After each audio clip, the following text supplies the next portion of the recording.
Esse nosso webinar, ele tem um grande intuito de entender como essas empresas gigantes aí, que impactam não só a comunidade de colaboradores, mas a sociedade como um todo, entenderam o contexto externo e mudaram e evoluíram as suas culturas organizacionais para poder acompanhar as estratégias de negócio, né?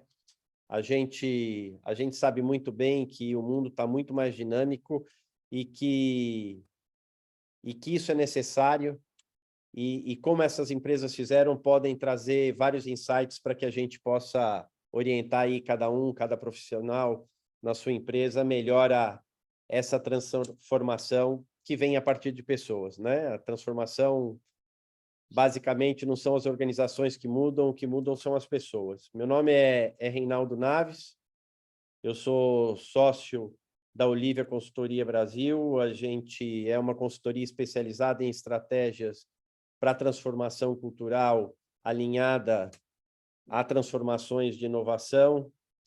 E é um prazer aqui a gente estar recebendo pessoas que, antes de mais nada, têm pilotado essa transformação nas suas empresas. Eu vou mediar aqui com vocês esse webinar, e é muito importante a gente, só para ter algumas regrinhas básicas para dar produtividade e clareza para todo mundo que está nos escutando e depois possa ver isso no YouTube, que a gente deixe os nossos áudios desativados, a gente entra em mute, e aí quando for necessário uma pergunta, ou levantar a mão e a gente abrir para perguntas, a gente ativa o áudio de vocês, manter a sua câmera de vídeo desativada, mas mais do que nunca a gente pode depois também, no momento da pergunta, abrir isso para vocês. E se vocês tiverem perguntas, por favor, a gente tem uma equipe de backstage aí no painel, em que vai poder estar anotando para vocês. Vocês põem as perguntas e vai estar facilitando junto comigo a possibilidade da gente colocar isso no final. A gente vai ter que respeitar o limite até pela agenda corrida de vocês das 13h15, mas a gente tem aí essa captura como algo super importante, porque é a troca que nos interessa, tá bom? Se tiver algum problema operacional, fiquem à vontade para também colocar no chat, que a gente pode ajudar também nesse contexto, tá bom? A gente vai pedir para vocês, no final do webinar, a gente vai pedir uma avaliação para que vocês possam até direcionar temas e melhorias para os próximos encontros que a gente vai fazer, tá bom? Bom, antes de mais nada, essa facilitação minha, ela está muito orientada a, primeiro, apresentar quem está aqui com a gente, né? Nós temos aqui a Lisiane, vou tomar a liberdade de chamar de Lise. A gente tem aí uma caminhada junto, bem relevante na transformação da empresa e das pessoas. A Lise é Head de Cultura, Comunicação Interna, Marca Empregadora e Experiência de Colaborador na Lojas Renner. A gente está falando da maior corporation do Brasil, a gente está falando de 25 mil colaboradores, de uma empresa continental que tem aspirações globais, até porque tem escritório já em 5 países, tem operação em 5 países. Nós estamos falando de Argentina, Uruguai, além do Brasil, China e Vietnã, né? A gente tem a Sheila Célio, que é diretora de People Experience e da Pfizer no Brasil, uma empresa global que dispensa comentários, inclusive por tudo que todos nós passamos nos últimos anos, e graças à inovação que essa empresa promoveu e o setor passou, nós estamos aqui podendo testemunhar e tá cuidando de outras pessoas, que eu acho que é muito relevante. E o Lucas é o CEO do CEE Rio Grande do Sul, uma entidade histórica de uma marca relevante, com uma proposta, um propósito vinculado à melhoria do mundo do trabalho, da inserção dos jovens, e que, com seus 600 colaboradores, na verdade, impacta 50 mil pessoas diariamente, porque essa rede entre universidades, estudantes e empresas é uma rede que mobiliza a evolução social do Brasil no que tange a um setor tão importante quanto a educação, né? Eu gostaria que vocês se apresentassem um pouquinho, se você puder, Lise, o porquê você está aqui, e aí a gente começa o nosso bate-papo, a nossa roda. Claro, Reinaldo. Gente, então tá, prazer estar aqui com vocês, né? A Sheila e Lucas já conversamos aí antes, então um oi aí para a audiência aí que nos assiste. Obrigada aí pela intro, pelo convite, né, Reinaldo? Então, enfim, estou aqui representando a loja ZN SA, né, um ecossistema de moda e lifestyle.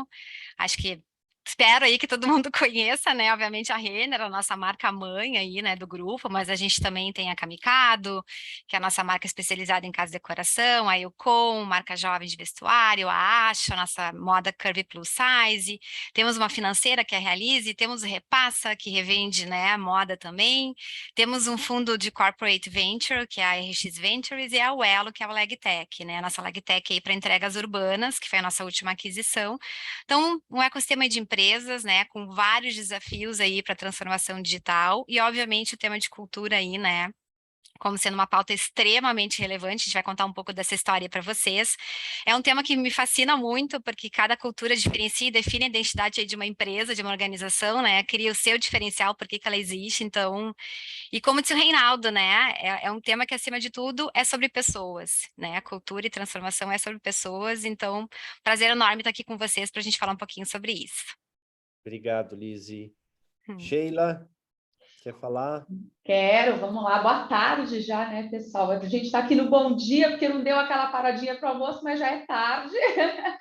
Então, boa tarde para todo mundo. Um prazer estar aqui com vocês. Um super prazer e um agradecimento especial, Reinaldo e Olivia, por nos convidar e por me convidar para estar aqui e fazer parte desse bate-papo, né? Então, eu hoje represento a Pfizer no Brasil e os temas de pessoas, né, na Pfizer no Brasil. Para mim, um dos temas que mais me motiva e me faz levantar todos os dias é poder estar junto das pessoas e poder contribuir para o crescimento e para o desenvolvimento das pessoas. Então, transformação cultural e cultura sempre foi o meu tema preferido de recursos humanos, apesar de eu ter nascido em operações de RH e ter começado a trabalhar com temas que eram mais hard, vamos dizer assim, em recursos humanos, mas logo comecei a me enfiar aí nesses temas de cultura, porque sempre foi algo que me chamou muita atenção.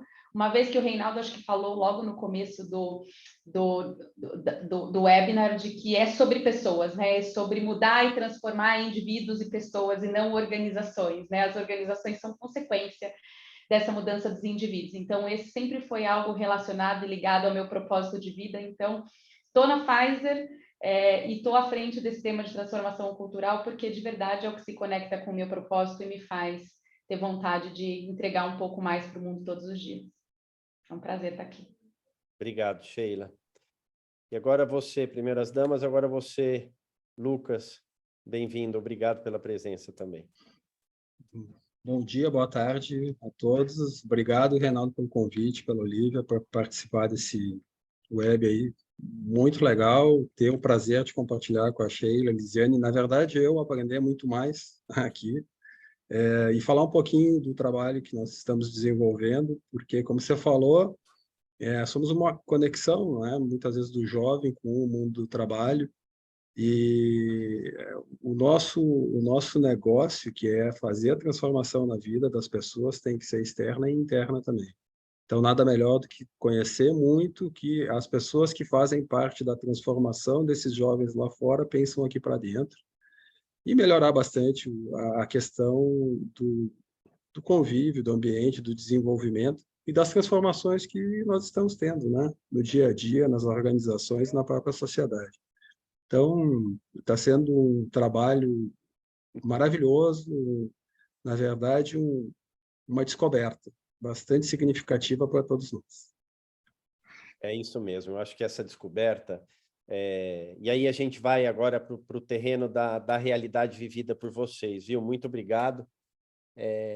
A gente costuma falar, e aí não é não é Olivia, mas Peter Drucker, diz que você pode ter uma excelente estratégia, mas a cultura pode comer a sua estratégia no café da manhã, né?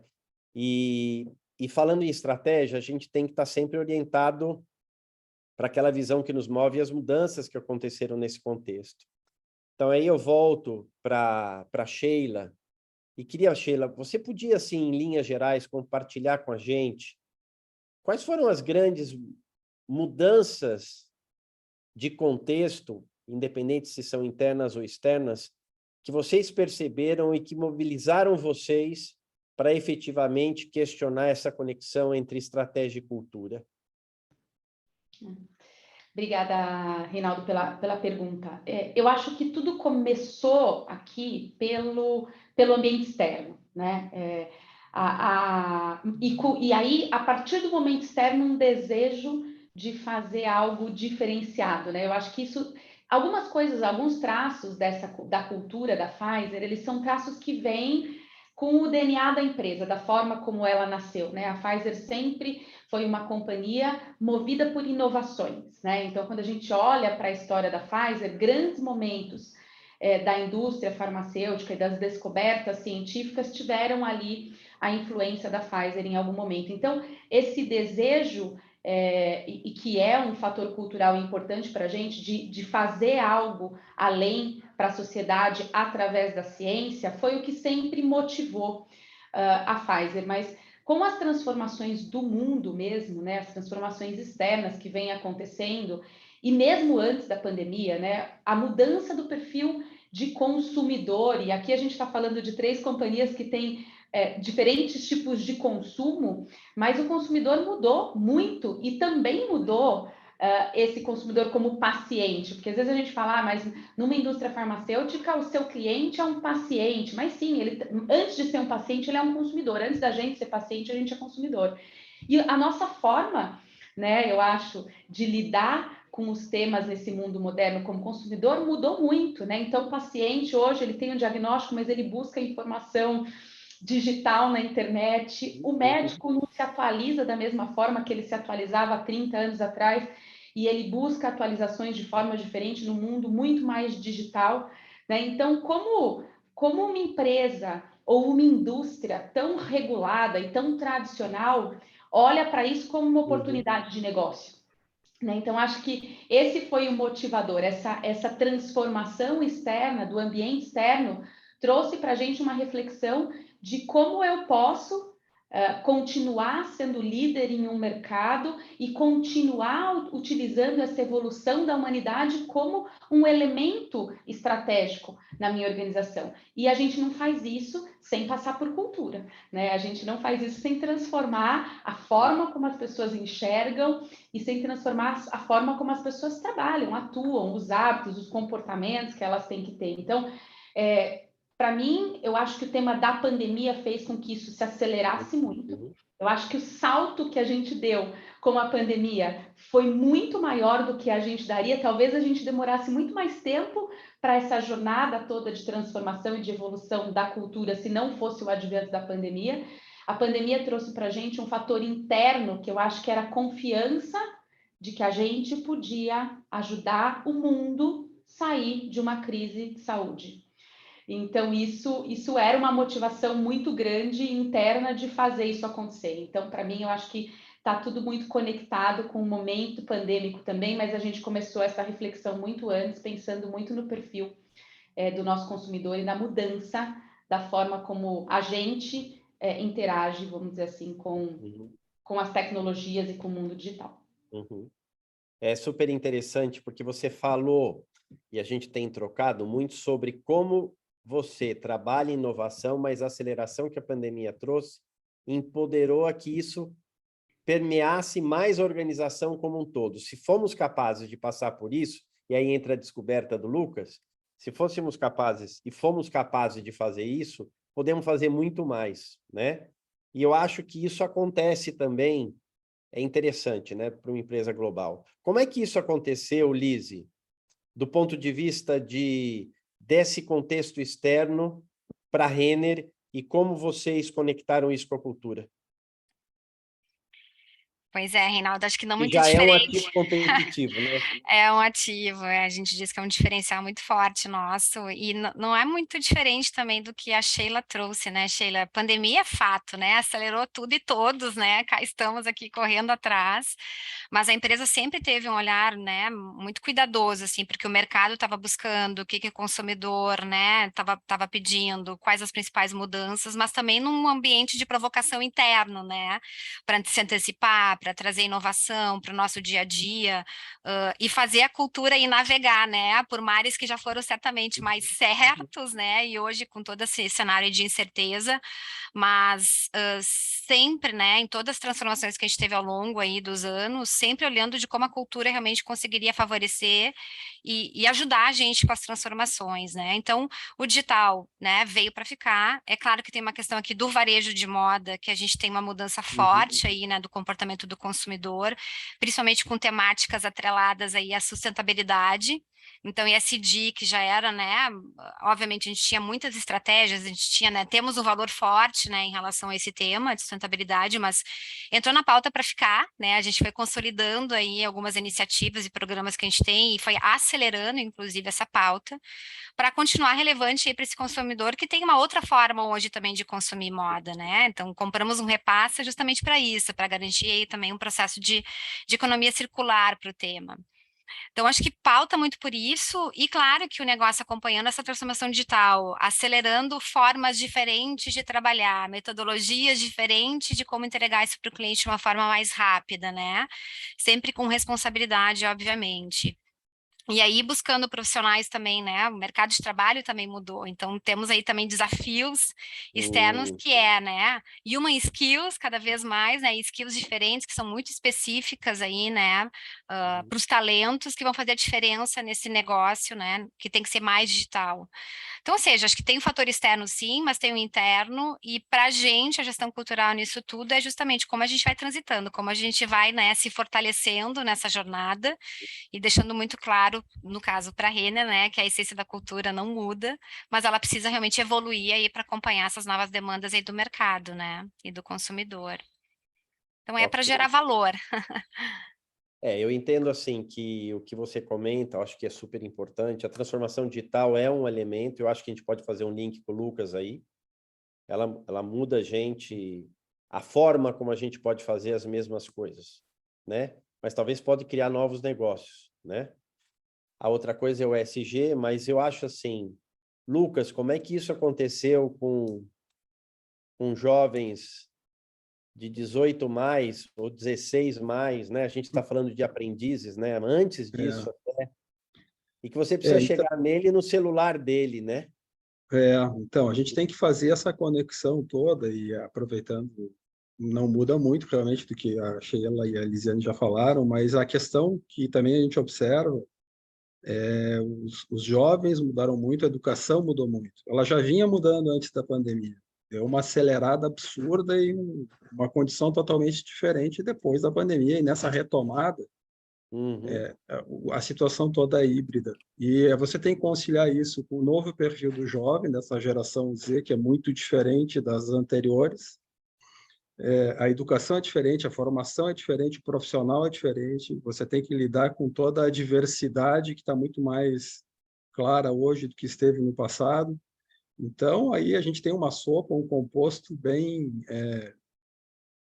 diverso para que se entenda e se consiga trabalhar a educação e mundo de trabalho e sociedade no mesmo contexto. Isso está muito diferente do que foi há 3, 4, 5 anos atrás.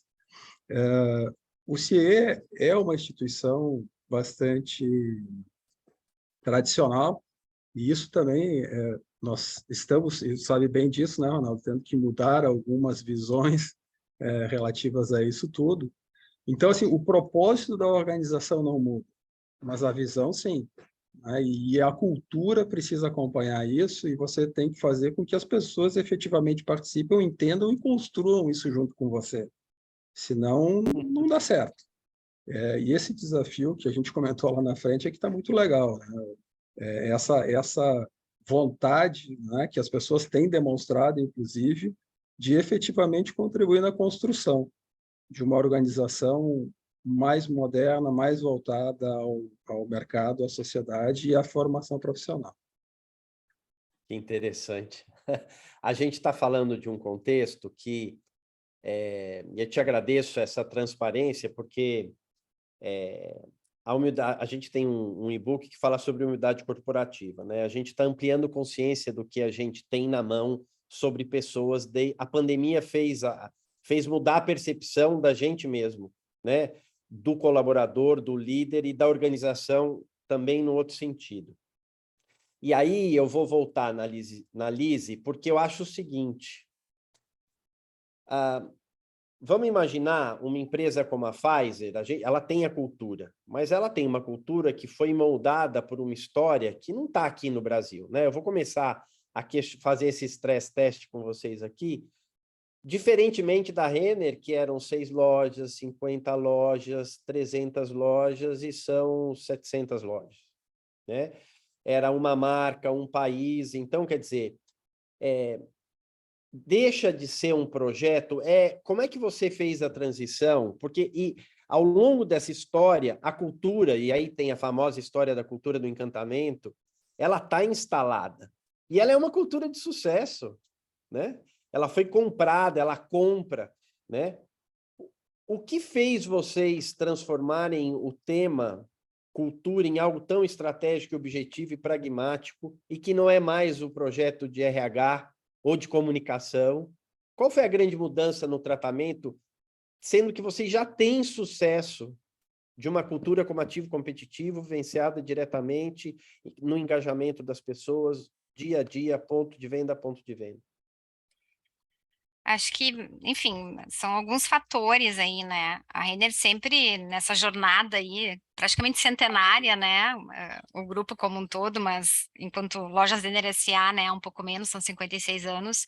Acho que tem todo um mérito aí dessa jornada até aqui, que foi como a gente instaurou essa cultura, como a gente sempre cuidou aí, né, de como a gente, das mensagens chaves que essa cultura passava, né, para o novo colaborador, para o mercado, enfim, então um olhar bastante cuidadoso, né, para o jeito que a gente suporta essa cultura, dos sistemas que embasam essa cultura e, obviamente, aí, né, dos comportamentos que são praticados dentro da organização, né. E ao longo dessa trajetória, acho que a gente sempre cuidou para fazer processos de evolução, sabe, Reinaldo? A cultura nunca ficou estagnada, muito antes pelo contrário, ela foi sempre acompanhando as transformações do negócio e sendo uma fortaleza, né, para suportar as transformações de negócio. Então, acho que a gente tem um mérito dessa jornada aí, claro que não é uma pauta de RH, né, acho que tu bem trouxe, ela é uma pauta realmente da alta liderança da companhia, mas RH sempre garantindo aí a governança de ao longo dessa trajetória inteira, né, o tema sempre ser muito pautado, obviamente. Mas é claro que fazer um processo daí muito coordenado de evolução cultural, acho que também entendendo de novo, o que mudou no cenário externo, como é que a gente está dentro, o que o mercado espera e o que a gente entrega, e como é que essa nossa cultura pode, então, né, acompanhar essas transformações. Então, eu acho que, na verdade, é um trabalho só para continuar mantendo a cultura como uma fortaleza, como um ativo que a gente tem, que foi até diagnosticado, né, pelos nossos colaboradores, realmente como sendo um diferencial competitivo da organização, e para a gente continuar gerando valor com as coisas que a gente faz. Então, acho que é uma trajetória, digamos assim, ela tem uma naturalidade, né, de olhando sistematicamente, obviamente, né, para o que a gente faz e entendendo aí oportunidades. Mas chegar numa etapa de poder fazer um diagnóstico, de fazer uma gestão cultural realmente, né, pautada, com agendas dedicadas, assim, para esse tema, e conectando o tema com estratégia, que sempre esteve lá, mas digamos que os dois momentos, né, estratégia e cultura, num mesmo momento, né, num mesmo fórum ali acontecendo juntos, eu acho que tem sido um dos ganhos aí dessa jornada. Então, enfim, acho que fazer o diagnóstico, fazer o entendimento dessas oportunidades e a gente aí atuando ao longo, acho que depois a gente vai falar um pouquinho mais aí do nosso trabalho, né? Mas a gente sempre conseguiu, né, tentar ver o que estava impedindo a gente de alguma forma, e aí a gente ia lá fazendo ajustes ao longo dessa jornada aí de sucesso, né, que nos trouxe até Entendi. aqui, mas a gente foi ao longo do caminho sempre fazendo entendimentos e fazendo ajustes de rota aí. Mas chega um momento que um trabalho mais consolidado realmente de gestão cultural e mais consciente, né, sobre esses pontos que a gente tem para evolução, acho que é um pouco do que a gente vai depois dividir aqui.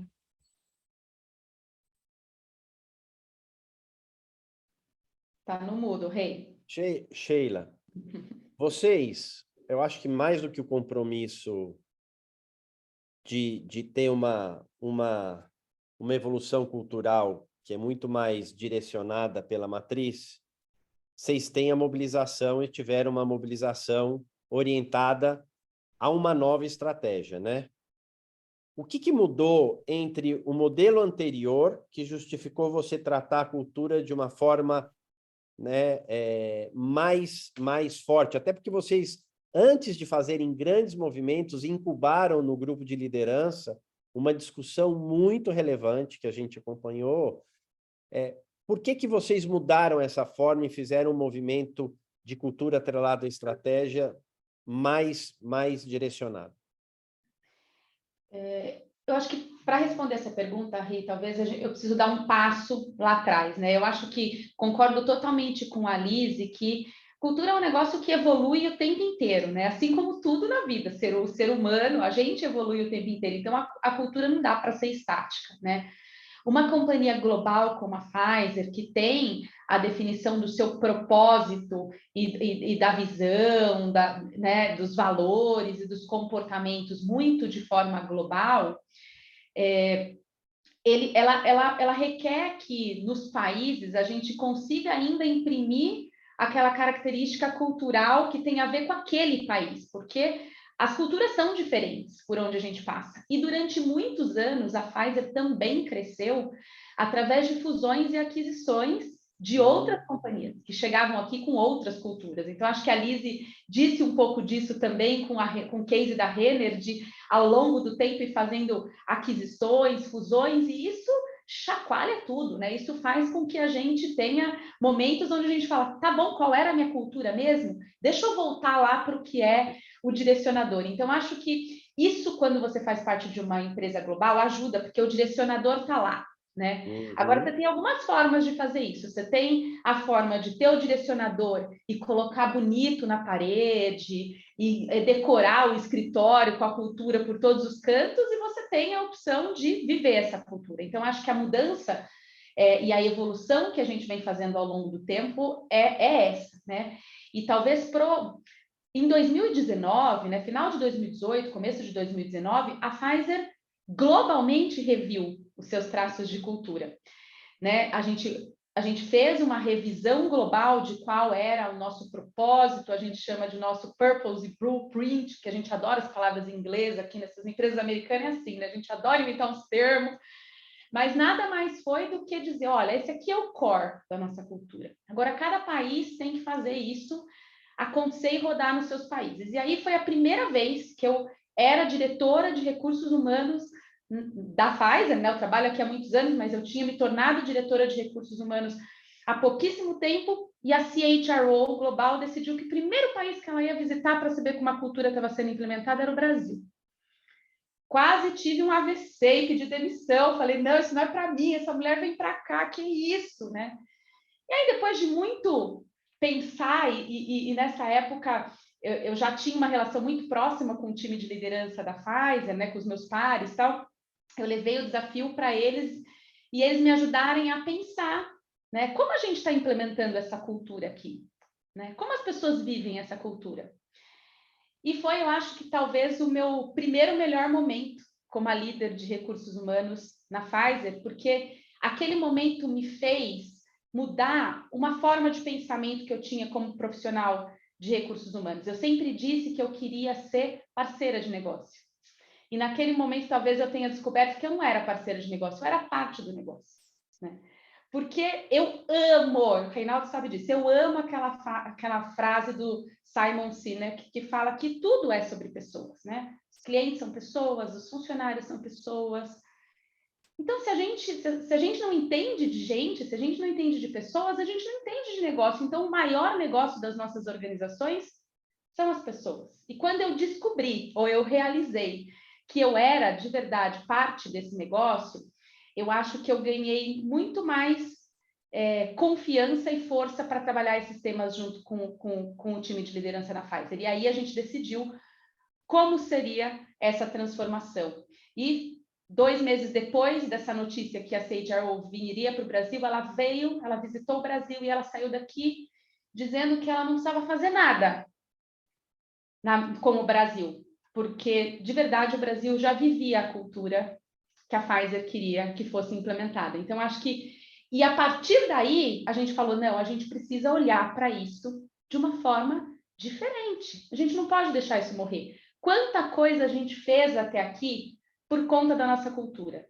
Mas tem um monte de coisa também que a gente pode fazer melhor por conta de travas na nossa cultura. Então, como eu continuo evoluindo sempre, né? E aí isso já era 2020, chega a pandemia nesse cenário. Então, eu tive a sorte, talvez, de começar a pavimentar esse terreno antes, mas para mim, a forma como a gente tira o elemento cultural como sendo algo de recursos humanos ou sendo algo de comunicação e passando a ser uma prioridade de negócio, uma prioridade da organização, é colocando a cultura na agenda estratégica, né? Porque é ela que move tudo. Se ela não tiver na agenda estratégica, não vai. E a gente está caminhando. O Reinaldo sabe, o Reinaldo está aqui com a gente. Parece linda a história que eu estou contando, mas a gente está caminhando, né? Todo dia a gente encontra, dá uma escorregada, a gente encontra uma barreira, a gente volta a modus operandi do passado. E aí você tem que falar, não é isso. Olha lá, ali na frente, ali é o propósito da nossa organização, aqui é o propósito da nossa transformação, né? O que a gente está perdendo isso de vista? Vamos voltar. Então, é um exercício contínuo e eu acho que não termina nunca, né? Passa a ser parte das nossas prioridades e não termina nunca. Eu preciso só, antes de te devolver, Reinaldo, falar uma coisa que essa semana a Milena sabe, a Milena da Olivia, que trabalha com o Reinaldo, a nossa presidente voltou de uma reunião em mercados emergentes com as 4 principais prioridades para emerging markets. E uma das prioridades eu li para a Milena, eu falei, Milena, eles copiaram do nosso one page cultural. É a mesma prioridade. Então, isso dá uma energia, falar, isso não é meu, isso não é do Brasil, isso é do DNA de uma companhia que decidiu tratar a cultura como parte da sua agenda estratégica. Então, isso para alguém que está na frente de uma área de pessoas é uma delícia. Tá no mudo, Reinaldo. Eu não estava sabendo disso, mas é super interessante te escutar. E agora eu vou fazer um link com o Lucas, porque assim, Lucas, quando a gente escuta isso, e aí para os nossos participantes, né, eu estou partindo do princípio que vocês, como cases, já têm visão clara, planejamento estratégico e propósito e valores. Eu já não estou nem falando da construção desses pilares, quer seja um de movimento, que é a visão, quer sejam os basilares, que é propósito e valor. Por que você decidiu mexer em cultura, Lucas, se você já tinha tudo isso, né, escrito no estatuto, vivenciado nos produtos, com um resultado positivo? E a pergunta que eu te faço é o seguinte: para chegar onde você continua querendo chegar na visão, qual é o risco de você chegar lá se você não mudar a cultura? Eu acho que o principal risco é não chegar aonde se pretende. Eu acho que basicamente já foi meio que respondido por que nós decidimos fazer o trabalho de cultura em função das transformações que ocorreram. E há muito tempo atrás, 5 anos, nós fizemos uma pesquisa no CIE e deu cultura neutra, ou seja, era uma instituição que não tinha uma definição cultural adequada. O que demonstra que tem que ser... É porque a cultura da organização, quem faz somos nós, né? Se você tem um propósito bem definido, você tem uma missão, uma visão bem definida, depende das pessoas, a forma de você conseguir chegar lá, né? Através do que você mesmo comentou ali, que é o próprio planejamento, mas você faz um planejamento estratégico que fica limitado a 5, 10, 15% da companhia e que as pessoas não entendam o caminho ou como é que você quer chegar, não adianta. Então, você tem que comunicar, você tem que fazer com que as pessoas participem dessa construção e dessa estrutura de planejamento. Isso faz parte da cultura. E o que a gente observou, e isso também muito com a ajuda de vocês, é que isso não era claro para as pessoas aqui internamente, era muito claro por uma fatia da organização, mas não por todo. Existe um planejamento, todo mundo sabe, tá? Mas por quê? De onde é que saíram essas premissas? Como é que vocês chegaram nessa conclusão de que, quer dizer, isso tem que ficar claro para todo mundo, né?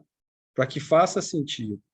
Porque eu acho que a Sheila foi muito feliz no que ela falou, não adianta você ter um quadro lá na parede, né, onde você queira colocar, com uma visão bonita, né, um propósito bacana, mas que as pessoas não entendem, não sabem por que elas trabalham, que elas todos os dias levantam, vêm para a companhia para desenvolver isso e para chegar nesse objetivo, mas sem entender. Isso tem que ficar muito claro. Então, faz parte do comportamento também que se tem das pessoas, da organização, do caminho que está se trilhando, e muito de ação que se tem que colocar na prática para que tudo isso ocorra. E é uma construção. Para nós, bastante diferente, eu diria, do que já está muito mais maduro, né, na Renner e na Pfizer. Nós estamos no início de jornada, não é? Aqui sem... nós estamos iniciando esse entendimento, esse trabalho de cultura e aprendendo muito, muito. A gente tem uma caminhada muito longa pela frente. Tá mudo? Acho que você... Não, aqui, acho que você fala uma coisa que é muito importante, que é uma caminhada. E a caminhada começa pela consciência, né? E muitas vezes o sucesso, ele traz uma névoa, né? E uma autossuficiência, pode até, no limite da arrogância, achar que a gente não precisa mudar ou a gente não tem consciência do que precisa mudar. Considerando principalmente, e eu sei que vocês fizeram cada um num grau, um diagnóstico, né? Quer seja um diagnóstico de resistência à mudança, quer seja um diagnóstico cultural completo. Quando eu digo... eu não vou falar de resistência à mudança, não, né? O que a gente está trabalhando, né, Sheila, é prontidão à mudança. Vamos olhar o lado cheio do copo. Qual é a grande descoberta? Então, a cultura, parece intangível, mas ela é extremamente tangível, e quanto mais a gente tiver clareza de um indicador e números, a gente tangibiliza o que ela é. Não fica algo, né, árido, etéreo, bucólico, holístico, é uma coisa muito pragmática. Vamos falar de descoberta, Lise. Qual foi a sua descoberta ou a descoberta da Renner quando ela se olhou no espelho do ponto de vista cultural? Quais os principais insights? Primeiro a importância, né, de olhar, né, de criar esses níveis aí de consciência, né, e entender, acho que para a gente foi uma descoberta muito legal, na verdade uma constatação de como a nossa cultura é forte mesmo, sabe, de como ela tem um lado sol aí, né, realmente que a gente fala que ilumina aí a todos, né, então acho que ter descoberto isso com uma etapa diagnóstica foi muito legal. E ter entrado em contato aí com as travas atuais, né, nesse processo de evolução, o que estava nos limitando, né, acho que a Sheila trouxe isso muito bem, né, acho que entrar em contato com esse tipo de informação que está diagnosticada, que traz a fala do colaborador, né, que faz as correlações aí, né, com arquétipos de cultura, né, e a gente entender por que a gente é como a gente é, né, ou como estamos assim, então acho que isso foi um dos grandes achados aí desse trabalho de gestão cultural, e entender que sim, existe uma gestão cultural, que ela tem que ser estruturada, que ela tem que ser organizada, que ela tem que ter método, que ela tem que ter governança, né, que só acontecer num jeito intuitivo realmente, né, e claro, sempre cuidadoso de como eu estou entregando cultura, mas efetivamente ter isso na pauta, na agenda, eu acho que esse trabalho de gestão cultural realmente ele trouxe para mim uma revelação da importância de manter, né, esse tema na agenda. E obviamente, acho que trazendo para o nível de consciência, como tu também trouxe, né, Reinaldo, entendendo aquilo que é trava, aquilo que limita, entendendo aquilo que é fortaleza, fazer uma gestão muito consciente em cima disso, né? e aí engajando a nossa alta liderança, né, e públicos que influenciam certamente aí na organização. Acho que também é uma etapa muito chave aí desse processo. Acho que foi também uma das descobertas até do apetite, né, que a alta liderança tem, assim, para lidar esse tema. Então isso foi muito legal. E de que quando o tema é prioridade na agenda, a gente consegue efetivamente aí fazer os ajustes que a gente considera necessário. Então, acho que a grande descoberta foi essa. Acho que entrar em contato com um diagnóstico que foi bastante profundo, que mostrou para a gente pontos de oportunidade e que a gente consegue, num processo de gestão de mudança também coordenado, né, fazer os ajustes aí ao longo da jornada, sabe, de evolução. Então, para mim é um tema que ele entrou na pauta, assim como a gente faz alinhamento estratégico, né, todo ano e a gente revisita, é entender como a empresa está priorizando, fazendo essas escolhas com esse nível de consciência, né, de cultura, pautando isso e de impactos que as escolhas que a gente faz vão ter para a cultura e o contrário. Então, acho que essa foi uma das grandes descobertas, tá, Reinaldo, do processo, assim. Acho que é um processo que agora certamente veio para ficar desse jeito estruturado e estou muito feliz aí que a nossa área vai coordenar, mas sempre, sempre, sempre, se não tiver engajamento, obviamente, né, da alta liderança, isso está na agenda, não acontece. Eu fico feliz que na Renner isso acontece. Então, isso que foi muito legal da jornada até aqui. E agora fazendo a ponte, Lucas, como é que foi escutar um diagnóstico cultural e depois ainda compartilhar com um grupo de liderança, não o top management, mas embaixo, e perguntar como é que foi isso? Olha, Como é foi que... duro. Foi duro porque aparece muita coisa que você não espera, na verdade, dentro dessas pesquisas que são desenvolvidas, né? E essa coleta de informações.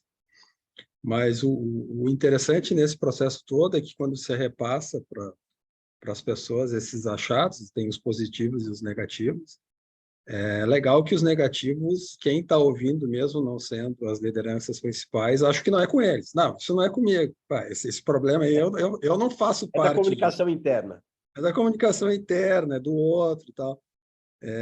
Então, é bacana, mas eu acho que o fundamental para a gente entender o que efetivamente as pessoas entendem da tua organização, não aquilo que muitas vezes você imagina, mas não é a realidade.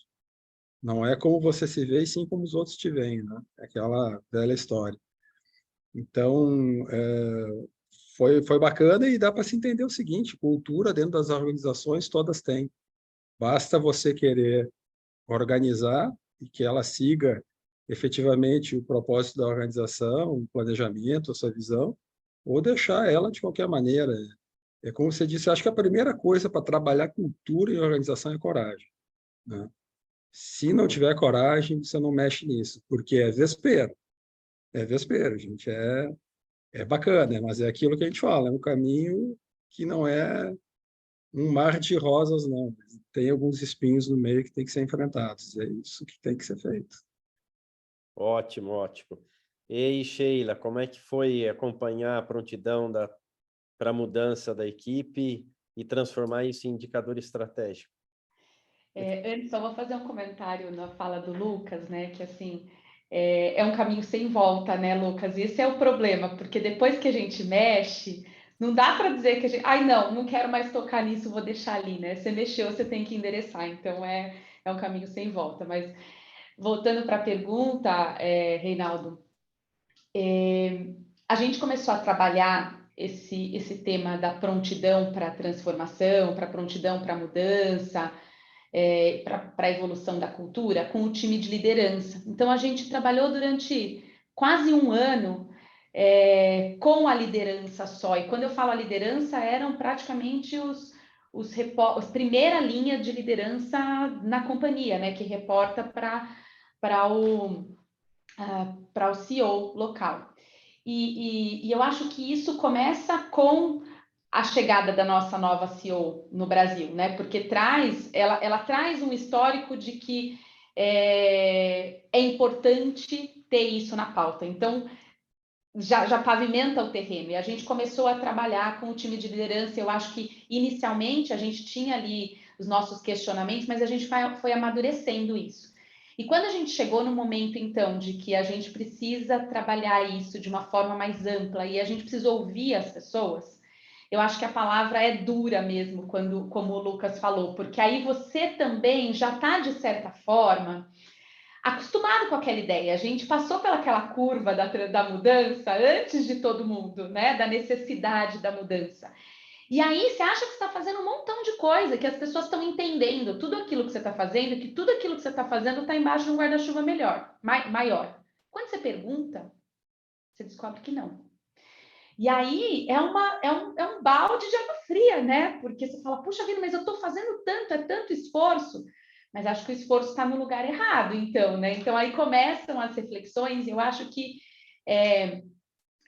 nada como ou assim, ajuda muito ter um time de liderança forte, um time de liderança unido e que tem a famosa segurança psicológica para discutir, para reconhecer esses temas, porque falar das nossas fortalezas é muito fácil, né?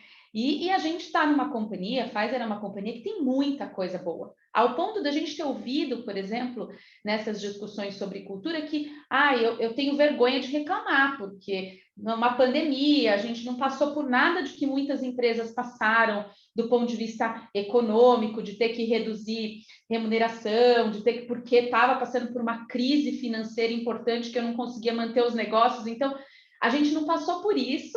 Então, eu tenho até vergonha de dizer que tem alguma coisa para mudar, mas tem um monte de coisa para mudar, porque se eu quero continuar crescendo, eu tenho que fazer diferente, né? Então, foi duro para a gente, tem sido duro às vezes, a gente tem feito esses monitoramentos de como essa prontidão está avançando, e a cada vez que a gente faz, eu acho que por um lado tem uma alegria e uma satisfação de saber que a gente está evoluindo, mas por outro, também tem aquele sentimento de que, puxa, tem muita coisa que não deu certo, que eu achei que eu estava fazendo melhor, mas tem alguma coisa errada aqui, porque as pessoas não estão percebendo isso, né?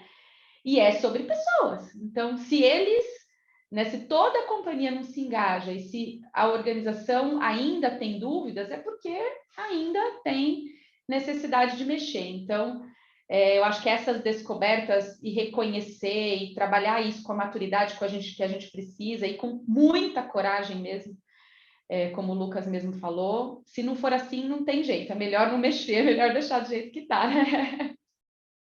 Ô, Sheila, só um comentário aí, Reinalda, desculpa, né? É bem como o Lucas trouxe, porque a gente é um caminho sem volta, porque tu abre uma responsabilidade, né? A partir do momento que eu vou lá, faço toda uma etapa de descoberta, levanto um diagnóstico, entendo, né, o que a gente pode tirar da frente, o que está limitando, e entendendo o esforço, né, que isso vai exigir da organização. A gente abre uma responsabilidade com os colaboradores, né? Então, realmente, é um caminho sem volta, requer coragem, não é fácil realmente escutar, né? O lado sombra, digamos assim, e por isso que o tema está muito pautado, ser priorizado, tá todo mundo com muito apetite, né, para fazer e manter a cadência, né, dos combinados ali, do que precisa evoluir, eu acho que é super chave no processo, né? E sabe, posso Fala, aproveitar aí, pode. sabe pegando, É. continuando o que a Elisiane estava comentando, eu não sei como é que acontece nas organizações de vocês, mas aqui se descobre tanta coisa que você quer fazer tudo num ano que não foram feitos em 50. Só que não dá, não cabe, não tem como, não tem gente, não tem investimento suficiente para organizar a expectativa de todos e conseguir fazer com que isso seja entendido de uma forma ampla, não é fácil. É difícil. O planejamento tem que ser muito bem construído. E ver aquilo que vai mexer, gerar valor mesmo, né, Lucas? Acho que é baixar a ansiedade, ver aquilo, montar a matriz de priorização e ver onde é que a gente mexer, a gente começa a ver ali que já vem, né, quick wins aí ao longo da jornada. Eu acho que também esse é um ponto que a gente vai mostrando para a organização que está no caminho. Claro. Mas acho que nessa hora a gente tem que baixar a ansiedade mesmo, que a vontade que dá, às vezes, é sair correndo e fazendo tudo, né? Mas, enfim, tem o ritmo da organização. Mas acho que continuar com o tema prioritário, acho que essa é a mensagem que um trabalho desse abre, né? E ele não pode ser um diagnóstico, né? Apenas, ele tem que ser um diagnóstico realmente com planos de ação endereçados, né? Enfim, só comentários rápidos aí, Reinaldo, desculpa. Não, ótimo, mas é isso mesmo. Eu vou para uma pequena rodada, eu vou fracionar essa última rodada para a gente abrir para perguntas para as pessoas e até convido vocês a já preparando perguntas para colocar no chat. Mas eu vou fazer um link com isso, né? A gente tem a definição de cultura, né? Que são padrões de comportamento que a gente reconhece, valoriza, tolera ou até não tolera por pessoas e sistemas. Mas, no fundo, a cultura, ela está muito longe de ser só comportamento, porque a gente é o comportamento que, eventualmente, alguns processos organizacionais vão condicionando as pessoas a verem as escolhas que a organização faz nesses grandes processos, e que são vários, né? Que a gente chama, depois de um certo momento, de alavancas culturais. O mais importante aqui é que a gente tem que fazer simples, e me parece que vocês estão... Existe uma narrativa única, clara e simples do que é complexo, entre a visão até chegar nos comportamentos, e tem todos os seus capítulos. E a segunda coisa é que, mesmo você fazendo tudo isso, e eu queria ir para o último tema, que é o contato diário, que representa a tangibilização de tudo que pode estar escrito ou está sendo falado, é a ação de quem? Dos líderes. E aí a gente tem que tocar no vespeiro de, além de tudo isso que vocês falaram, falarem para eles que nada vai dar certo se eles não forem o principal vetor e o último e o principal contato com os 25 mil funcionários da Renner, os 2 mil da Pfizer, os 600 ou 50 mil que são impactados pelo CIE. Gente, no final das contas, o que essa liderança tem que ser nova e que vocês descobriram que estão formando para que elas sejam embaixadores, vetores, polinizadores, multiplicadores, o que vocês podem chamar em cada organização? O que tem que mudar nesse bicho líder para dar certo a cultura que sustenta a estratégia que vai chegar no resultado que você precisa? Não sei quem quer falar. Sheila... Eu posso começar. Eu acho que talvez a primeira coisa que tem que mudar é o accountability que as pessoas têm que ter. Sou eu que tenho que fazer, né? Não é o outro líder, não é. Começa comigo. Eu acho que a liderança tem que trazer para esse ponto que começa comigo, né? Enquanto a gente estiver colocando no outro, e no do outro eu não estou nem dizendo que é recursos humanos, que é comunicação, que é o CEO, mas isso é porque é o CEO, isso é porque é o time regional e empresas globais. Talvez a gente ouça muito isso. Mas não dá para fazer isso porque o global não aprova, não dá para fazer isso porque o regional não deixa, né?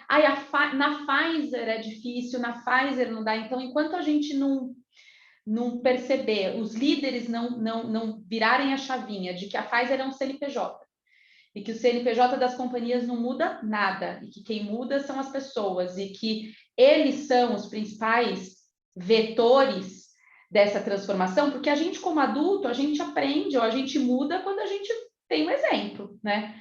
E a liderança acaba sendo esse exemplo, acaba sendo esse espelho. Então, para mim, eu acho que a chavinha aí é essa, né? É a gente reconhecer que começa com cada um de nós e não com o outro. E aí, mexendo nas nossas engrenagens de acordo com a necessidade que a companhia tem, que a gente define como prioridade. Mas acho que talvez seja isso, na minha opinião. Lizzy? Te achei perfeita na colocação, perfeita mesmo. E talvez só adicionando, assim, acho que tem uma skill também que ela é bastante necessária, que é desse líder que conta a história mesmo, né? Que ajuda a dar sentido aí para essa narrativa que, né, um trabalho de cultura consegue, né, estruturar e organizar. Então, é o líder que conta. E não é um contar, acho que é o sentir verdadeiramente essa história, né? E inspirar aí pelo exemplo. A gente sabe que o exemplo arrasta, né? Então, com práticas, com comportamentos, né, obviamente adequados. Então, Então, acho que também tem uma habilidade aí de contar história mesmo, assim, né? E aí, claro, da organização dar clareza de que história é essa, dizer qual história é essa. Então, a gente até trabalhou isso na nossa última convenção de líderes. A Renner, ela tem uma trajetória aí de contar histórias, a gente até tem um programa interno que fomenta isso, né? Que nos dá ali um grande indicador aí de cultura, inclusive, mas a gente trabalhou essa habilidade, gente, porque ela faz diferença, no final das contas, né, está no varejo, que é um segmento que muda muito, a gente acaba tendo um turnover, então a importância de repetir a mesma história, ser consistente, claro, uma história que seja percebida, né, autêntica, verdadeira, que eu acho que também passa por aí, sabe, Sheila? Mas concordo contigo que esse empoderamento aí também ele precisa muito, muito acontecer. Isso faz diferença na jornada, essa responsabilidade. Eu vou abrir aqui já, pessoal, os participantes, por favor.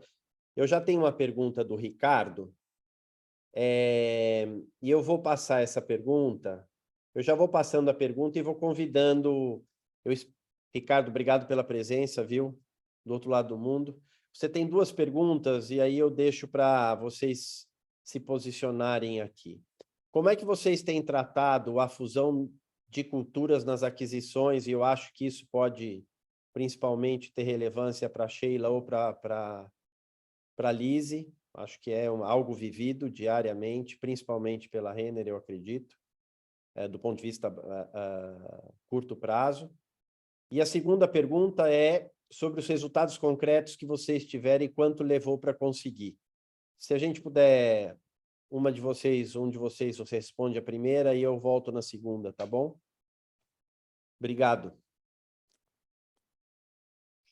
Você quer falar, Lívia? Posso comentar, assim, por aqui sobre a questão de fusão de culturas e aquisições, né? Então, a gente tem historicamente aí, alguns anos atrás, a gente comprou a Camicado e agora recentemente Repassa, o Elo. Acho que a gente está num processo bem de aprendizado, tá? Enquanto um ecossistema de moda e lifestyle, a gente vem numa jornada aí de criar essa identidade também como um grupo de empresas, não somente mais a marca mãe, que sempre foi muito forte, né? Obviamente, é por causa dela aí que o grupo existe. Então, a gente também vem tentando, né, entender, então, Repassa, né, que cuida aí de uma revenda de moda, né, que ajuda a gente com essa questão aí de uma moda mais circular. A gente está tendo um cuidado, primeiro, no processo de aquisição, de olhar para as empresas, o DNA dessas empresas e ver se os nossos valores, né, comungam, que isso é chave para a gente. Acho que nenhuma das nossas, acho não, tenho certeza, né, nenhuma das nossas últimas aquisições, esse foi um olhar com certeza muito dirigido, tá, gente? O entendimento da cultura dessa empresa e como é que ela vai conversar com a cultura aí, né, do grupo. Então, essa é uma primeira tratativa que a gente faz e a gente está agora nesse movimento aí de fazer o entendimento, né, do que fundir, o que não fundir, entendendo aqueles rituais, né, os sistemas internos que a gente tem que tanto nos diferenciam, como é que eles conversam com essas empresas, que a gente também tem uma preocupação de não sufocar, né? Obviamente, a gente está colhendo aí colaboradores para o grupo, né? Uma empresa que também tem o seu DNA, então, como a gente respeita essa diversidade dentro do grupo, e nessa jornada cultural que a gente vem fazendo aí junto com o time da Olivia e também da Cris Nogueira, a gente está justamente trazendo esses pequenos negócios menores, né, que o grupo adquiriu para que tenham voz dentro desse trabalho de evolução cultural, tá, gente? Mas é uma jornada, é entendendo aquilo que faz sentido, é entendendo, né, respeitando de novo o aspecto que tanto define, né, essa organização que passa a fazer parte aí, né, da aquisição e fazer um trabalho bem estruturado, às vezes não num time, né, não naquela ansiedade de mudar tudo do dia para a noite, não, é entendendo o timing que essa organização tem dentro do grupo e fazendo um trabalho bastante coordenado, tá? Passa por aí, acho que um respeito às culturas existentes, mas, de novo, acho que convergindo para um mesmo, né? Porque a gente tem um propósito que a gente quer que permeie toda a organização, todo o ecossistema mesmo, né? E é nesse propósito que a gente vai, obviamente, ajudar essas empresas aí, né, a entrarem dentro do ritmo do negócio. Eu achei interessante o teu comentário pelo seguinte, na verdade, eu acho que mais do que fazer a fusão da cultura é mostrar o quão importante, eu senti isso e tenho sentido para responder também ao Ricardo, é que se você coloca a clareza da visão futura que integra as duas empresas, fica muito mais fácil, você não discute o certo ou o errado de cada uma delas, você diz a melhor parte sua para a visão futura. Então, eu acho que esse é um grande segredo. Agora, eu não sei se os resultados, eu acho que a mensuração de resultado, no momento que está a Pfizer, já começa a entrar no dia a dia da organização. Você quer contar o assunto do OKR e essas coisas? Conto sim, Rinaldo. Eu acho que... Espero as perguntas, espero as outras perguntas de vocês. Eu acho que tem tem aqui, já recebi. Pode falar. Bom, eu acho que esse é sempre um desafio, né? Tá bom. E o resultado disso, né? Porque o investimento, ele é significativo. Investimento de tempo, de energia, né? De discussão, financeiro, né? O investimento, ele está em todos os lados. Então, cadê os resultados? Então, desde o início desse processo, a gente se preocupou muito com resultados. Então, o que a gente fez, a gente tem o propósito da Pfizer, mas a gente definiu a visão que a gente tinha de Brasil, né? E o propósito dessa transformação, dessa mudança cultural. E aí, com base nisso, a gente definiu 4 grandes prioridades que a gente transformou elas em... A gente acompanha elas em metodologia de OKR.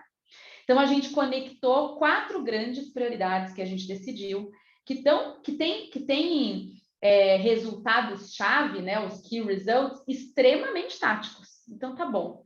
Com base nisso, quais são as minhas prioridades e como eu vou medir esses resultados? E a gente tem acompanhado isso a cada trimestre. Então, o objetivo dos nossos OKRs, eles são objetivos mais de médio, longo prazo, né? Mas os key results, eles são trimestrais. Então, a gente, a cada trimestre, tem se desafiado a entregar determinadas coisas e tem medido a eficácia disso, tem acompanhado com metodologias ágeis, fazendo correção de rotas, e com isso a gente está caminhando aos poucos, né? E essas medidas vão desde impactar e ter um modelo de negócio implementado de forma eficaz e aonde eu capacito, então, o que eu preciso capacitar as pessoas, elas não sabem fazer isso. É novo. Então, preciso capacitar, preciso desenvolver. Então, o que eu vou capacitar? Eu mapeei, fiz assessment de skills, eu mapeei, eu estou treinando, eu estou dando ferramenta para esses caras. E qual é o resultado disso? O que isso está se revertendo para negócio, para a minha organização, né? Então, eu acho que isso é muito importante, porque às vezes as pessoas acham, né? Eu tinha muito isso. A cultura é algo intangível, tá lá, né? E na verdade não, é muito tangível. A gente consegue ter muito acompanhamento de resultado. E quando você olha com uma metodologia de OKR que te ajuda a corrigir ali num curto espaço de tempo, isso ajuda bastante. Para a gente tem sido um aprendizado, a gente está trabalhando com essa metodologia de OKRs desde o início desse ano, vai fazer um ano que a gente está trabalhando com isso, mas dá uma sensação de, ao final de um ciclo, a gente está quase terminando um ano, de que, cara, como a gente fez tanta coisa, né? Talvez se a gente tivesse feito um projeto super grande, a gente não teria conseguido ver a evolução, mas como a gente foi olhando por pedacinhos, a gente tem evoluído e tido prazer e se retroalimentando com essa evolução. Tem sido um processo bem interessante para a gente aprender. Sheila, qual é o indicador que você atrelou de transformação que está no OKR? Um exemplo, é o de prontidão, é de evolução de prontidão para mudança. Um deles então assim, eu tenho um dos OKRs que está relacionado a minha organização, as minhas pessoas, as pessoas da organização estarem preparadas para um novo modelo de negócio através de capacitação e desenvolvimento. Então, esse é um dos 4 OKRs, né? E aí eu atrelei, uma das medidas que eu atrelei foi a pesquisa que a gente tem o assessment de prontidão de cultura que a gente está fazendo a cada trimestre. A gente fez uma e agora a gente já fez a segunda, né? Porque a gente começou com esse OKR. Então, essa foi uma medida. A outra medida foi a gente capacitar e desenvolver nas pessoas a mentalidade de agilidade até determinado nível da organização, que foi até muito, assim, muito na base da pirâmide. E aí a gente pensou em estratégia, como eu vou fazer isso? Vou treinar, vou colocar essas pessoas, vou patrocinar 3, 4 projetos que as pessoas submeteram para que esses projetos sejam implementados e tragam resultados através dessas metodologias, que eu quero ter uma cultura de agilidade. Mas para que eu tenha uma cultura de agilidade, as pessoas precisam aprender a trabalhar com mecanismos de agilidade. Não é saber rápido, né? Não é simplesmente acelerar a forma como eu faço. Então, esse é um exemplo de um OKR e de dois indicadores de acompanhamento que a gente está trabalhando. Ótimo. A gente, o Reinaldo, desculpa, só um comentário. A gente usa aqui um indicador que para a gente é chave, né? A gente sempre tem cultura também como sendo um dos nossos grandes OKRs e tá lá engajamento. Então, como é que a gente mede, né? Acho que todo esse trabalho, no final das contas, que a gente faz é para a gente continuar, né? Tendo pessoas orgulhosas, felizes, né? Retenção também, mas a gente acaba usando fortemente aí também um indicador de engajamento. Especificamente, esse é o indicador que, inclusive, está lá no topo da pirâmide. Indicador estratégico até do conselho. Exatamente. Eu vou aproveitar você, Elise. Tem uma pergunta super interessante aqui da Cláudia. Eu vou pegar aqui só rapidinho.